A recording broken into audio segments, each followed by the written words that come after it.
Hey, good morning, you fine, fabulous book people. It's a damn fine day to talk about a book. This is Well Read Beard, and today we are here for Beard on King. And I believe, let me check real quick,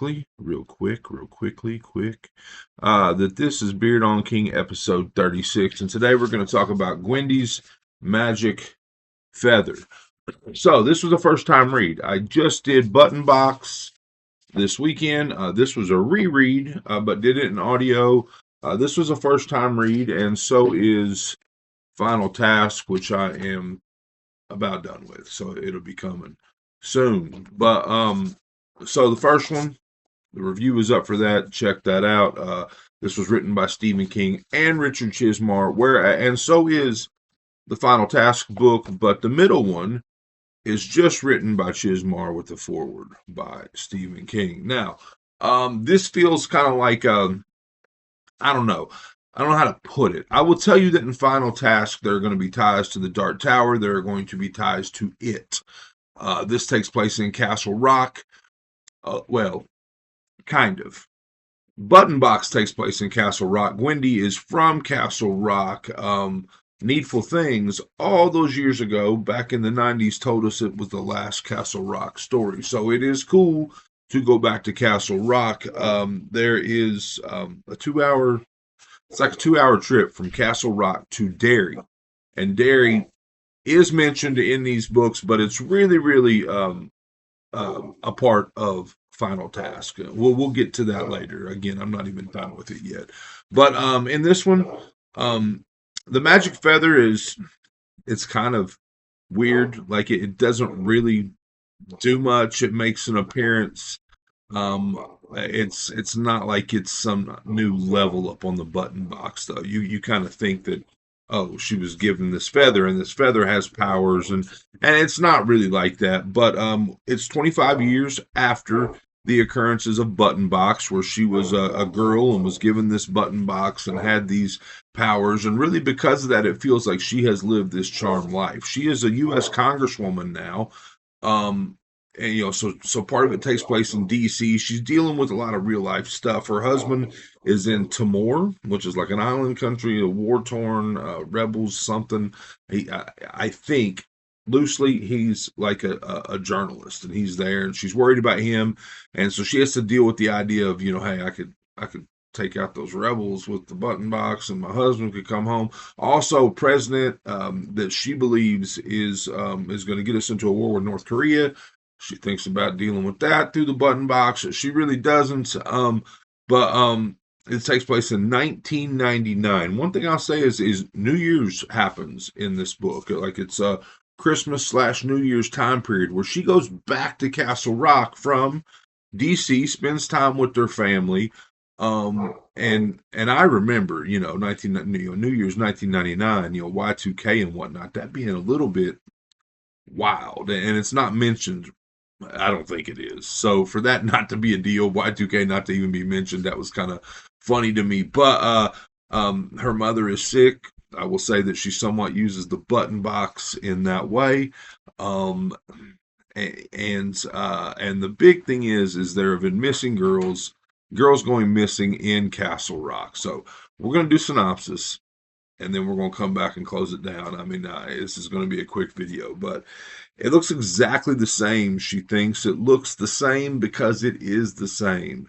There's no mistaking it even after all these years. Okay, so I failed to mention that the button box is taken away at the end of book one. It's going to go on to other keepers, I guess you would say, proprietor, whatever. It's going to go on to other people. I think it says at one point it spent time with seven different people between her as a kid and her 25 years later, 1974 to 1999. But the button box mysteriously shows back up on her desk in Washington, D.C. Anyway, something evil has swept into the small Maine town of Castle Rock on the heels of the latest winter storm. Sheriff Norris Ridgwick and his team are desperately searching for two missing girls, but time is running out. In Washington, D.C., 37-year-old Gwendy Peterson couldn't be more different from the self-conscious teenage girl who had once been entrusted or cursed with the extraordinary and powerful box covered with colorful buttons by a mysterious stranger dressed in black. One day, though, the button box suddenly reappears without explanation.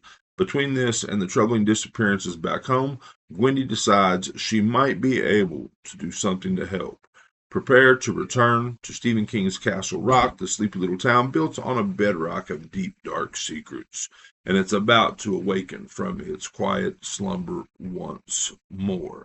So, girls are going missing, and through again, she's home for the holidays. She's spending time at home for the holidays, and she is the congresswoman. So these are her constituents. So the fact that girls have gone missing, it's a big deal. And she goes out on like a search party and meets this guy. He's like a farmer and his son, and anyway, but like later on down the road, it's like a New Year's Eve celebration or something. She slips on some ice, reaches out, touches the guy, and has a vision uh, of him doing something. So she doesn't really know.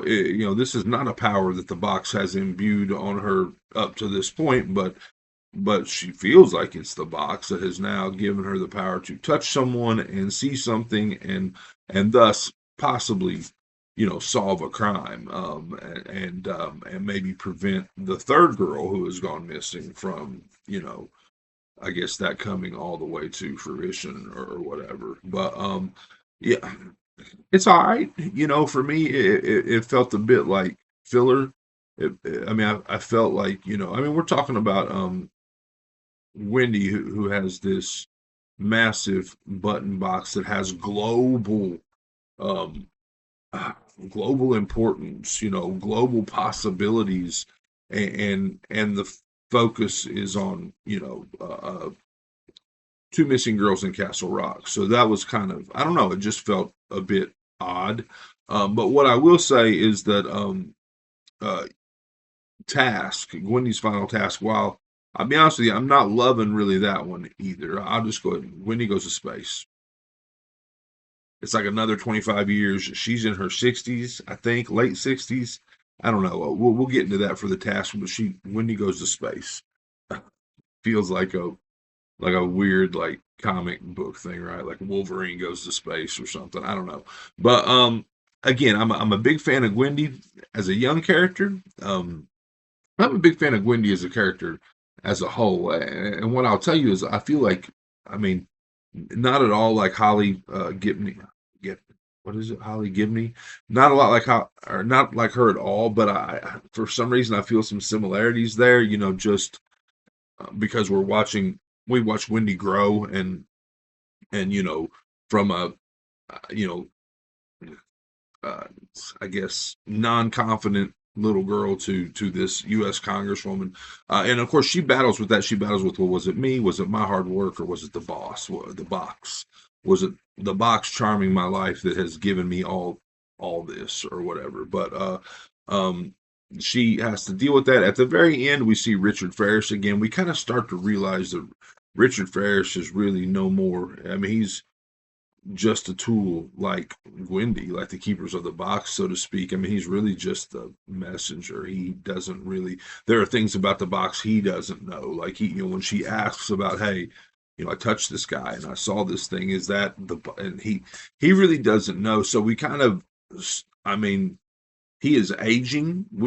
He is not like this unaging being or whatever. I guess what I'm saying is we start to see kind of chinks in Richard Ferris's armor and realize that he's not the boss here. We're all serving some bigger, you know, bigger, I don't know. I don't want to go into it. I don't want to say Crimson King versus, but this bigger purpose. So for me, it was just, I mean, it wasn't bad. I'm giving it 3 stars. I did not like it as much as Button Box. Part of that has to do with the fact that I really liked Wendy as a kid, and we jumped 25 years. But part of it is what I felt was the, I guess, thinness maybe of the story. Again, this box has bigger repercussions than what is going on in Castle Rock. But I don't know. It was fine. I'm giving it 3 stars. But this is Richard Chizmar's Wendy's Magic Feather, Book 2. We'll be coming back soon for Final Task. And this has been Well Red Beard. That's my review. I hope you liked it. I hope you're enjoying all your books, all of them, as much as I am. Hit subscribe, hit like. Come on. I'm kidding. Not really. Definitely not kidding. Anyway, I hope you're enjoying all your books as much as I am. If not, you're reading the wrong damn books.